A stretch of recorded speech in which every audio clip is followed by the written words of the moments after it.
You know, originally this is supposed to be a Mother's Day video. As you can tell, look at those assets. Wow. But I didn't make it in time. There's gonna be a whole bit where I say, "Oh, here are some family-friendly anime that you and your mom can watch together," and they just get progressively more and more deranged. So here's what we're gonna do. So I'm not making no second video. We're gonna make this video more accessible. It's gonna be Father's Day and Mother's Day, all wrapped up into one. So you can come back and watch this next year twice as many views. Perfect. So I don't know, clip this, timestamp this, send it to your friend, and you get to be in on the joke. We'll call it the Can My Parents Hang Challenge. It'll blow up. 1. The show needs to be somewhat recent. Either maybe a new season has come out recently, or it's going to be a new premiere, something like that. What does recent really mean? Maybe in the last year. Let's call it the last year. Number 2, we're going to be looking for shows that you probably heard of, at least a little bit, but have never watched, either because they made you go like, huh, or ew, and they just never got around to them. And rule number 3, probably the most important rule here, the show will be rated on how high of a chance your mother would have sitting through it and enjoying it without her asking too many questions. That's it. Maybe rule number 4, no spoilers. Alright, taking the first spot on this list, it's Ranking of Kings, or Osama Ranking. This is probably the only show on this list I would rate E for Evering.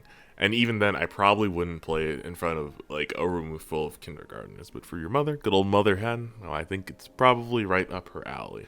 Ranking of Kings chronicles the story of Prince Boji, the useless prince, the eldest son of the current king. Boji is unable to hear or speak, and while not physically strong in a world of literal giants, he's got a lot of heart. Boji meets Kage, a shadow creature, and they form an unlikely friendship, and Boji strives to become the best king he can be. That's the simplest synopsis I can give without trying to spoil anything. Ranking of Kings is a coming-of-age fantasy, and the concept himself isn't terribly unique. I'm sure you can name a few right now, which is probably a good thing, because we don't want to get too crazy on Mama right now. But the author really knows how to make these themes work for him instead of against him. There's endearing characters, an intriguing plot, and an amazing setting. There's honestly what's not to love here. The art style, gorgeous, often contrasting some of the darker elements, and close enough to Ghibli that your mom might incorrectly recognize it as Disney. Now I could talk about the plot more, but as most shows on this list go, I think it's more enjoyable the less you know going in. I will say that while palatable to all, it is anything but boring. No doubt, something your mother could appreciate. Hell's Paradise, the remaining member of the so-called Dark Trio manga. We are immediately departing from fun for everybody and entering the realm of, I'm not sure if I'm getting what's going on here, unless your mom is particularly cool. Set in Edo period Japan, we follow Gabimaru the Hollow, who is sentenced to be executed, except they keep breaking the goddamn spears on his rock-hard abs. Eventually, they give up, and instead he is offered a deal by the shogunate, travel to a mysterious island, obtain the elixir of life. That's pretty much it. So this show is a traditional shonen, the rock intro, the full shebang, but don't let that tag fool you here. There are some moments that are a little difficult to explain, but the plot is easy to get your head around, get the elixir, get out. A lot of weird stuff, don't let it kill you. And it's in that weird stuff that I think we find a lot of what can be seen as more universal appeal. I think Yuji Kaku, the author of the manga, and MAPPA really did go all out on the visuals here.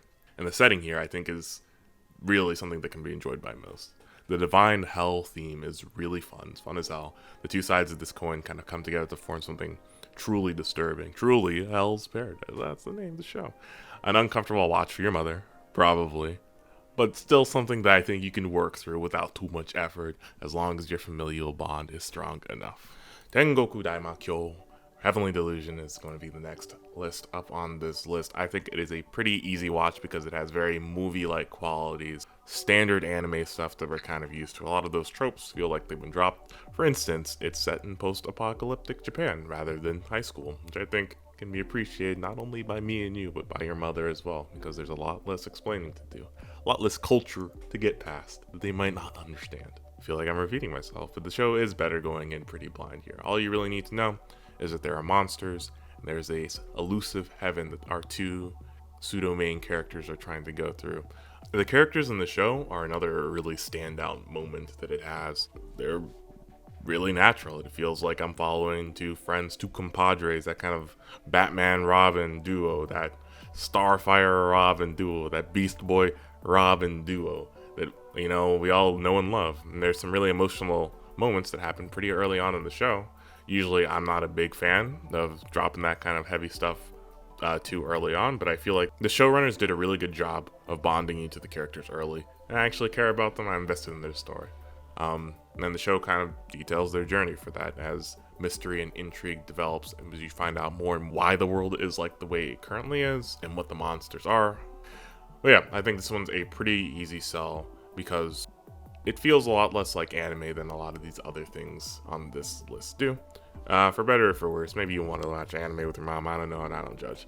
But if you want something a little bit more digestible, something that feels a little bit more Western, I think this is a good option. Now, we're entering the realm of things you probably shouldn't watch with your mother. The Witch of Mercury is the newest installment in the Gundam franchise. It goes somewhere here. I don't know, I've never seen any others. Gay girls living in post-war torn universe go to a school to fly giant robots. Lots of things that your good old mom is going to have to digest, but unfortunately, we're just getting started. Like its predecessors, Gundam is very political. This is one in particular focuses on capitalism, exploitation of nations, military-industrial complex. Turns out war is really profitable, and that's kind of the centerpiece of this show, at least my interpretation of it. Now, your mom might get a little confused with the juxtaposition of heavily political themes with, cute and innocent anime girls. A lot to explain. Even I didn't really understand going in everything, and I just kind of rocked with it, understanding that if I wanted to get those answers, I'd have to watch probably other Gundams, and that's a little bit too much work for now. But I really do think this show works as perfectly fine as its own standalone series, and I think it's kind of intended to be that way. If that's not enough, there's quite a tone shift that happens in the back half of the show that will kick all but the raddest moms off of this train. Now we move into something a little less plot suspicious and then something a little bit more traditionally suspicious, if you know what I mean. Type of plot your mom can follow along. Written by Yasuki Tanaka. We follow Shinpei Ajiro as he returns home to his remote island hometown to, spoilers, attend the funeral of his past sister. But things aren't exactly as they seem, as inexplicable occurrences begin happening on this island. It's a little bit of a sci-fi, a little bit of a murder mystery. Probably the hardest hurdle, and the reason why this is kind of this far down the list is because your mom's going to have to get a little bit used to fan service, which I think is very modern of her, and something that will probably do wonders for your anime relationship with the much. But this is a good way to get the door open. If she can stomach this, she can start to stomach other stuff. Oshinoko. If you know, you know. The show is a lot, starting with the fact that the first episode is basically a movie, which is a plus. Sit down on the couch with mom and pop, enjoy your brewski, have a grand old time. The show, simply put, is a critique of the entertainment industry wrapped in a mystery plot. So why won't dad like this show? Well, number one, it's about idols. Difficult topic to explain to the most receptive of audiences. Number two, show mixes a lot of fictitious elements with actual idol culture, so it may be hard to determine what's real from what's not. Number three, remember that first episode? It's like tubing in the rapids, and it will be on the test, so pay attention. There's a lot going on, and it's not all sunshine and daisies. So, pros. The commentary on the entertainment industry is compelling and insightful. Akasaka has presumably done his research, and it's hard not to be captured by his depiction of the industry.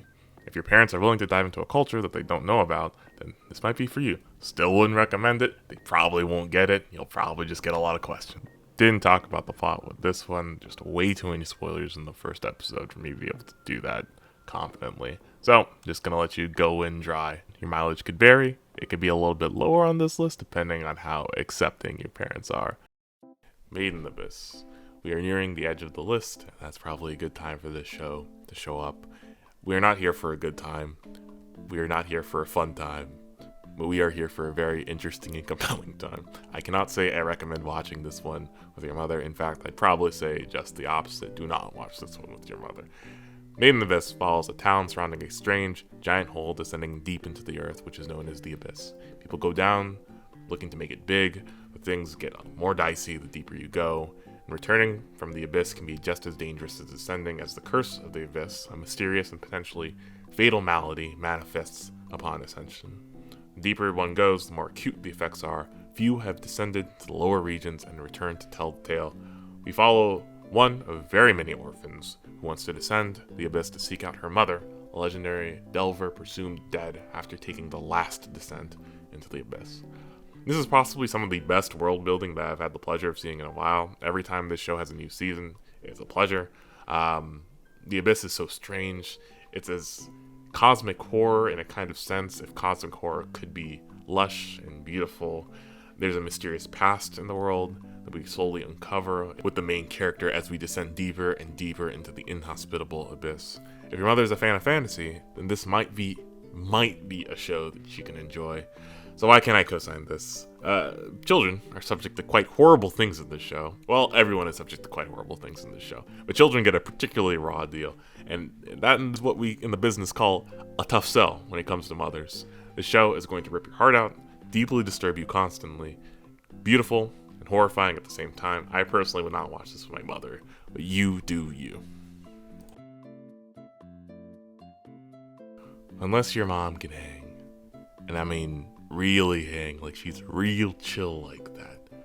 I probably wouldn't even mention to her that this exists. I think it's a terrible time, and it is pornography, and watching porn with your mom is a little strange.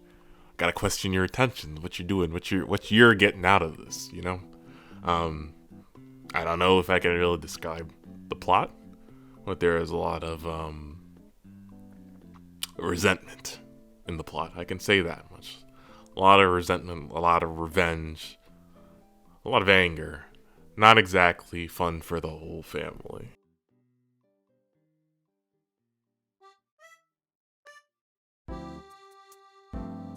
Alright. See how far you can get, It is a race, and those who get to the end, you got some demons that you gotta work through. But you're better than the rest of us, and you really do have a solid foundation with your family. And to that end, I wish everybody a happy Father's Day, or Mother's Day, whatever you choose to watch this on, Guardian Day. Let's call it that.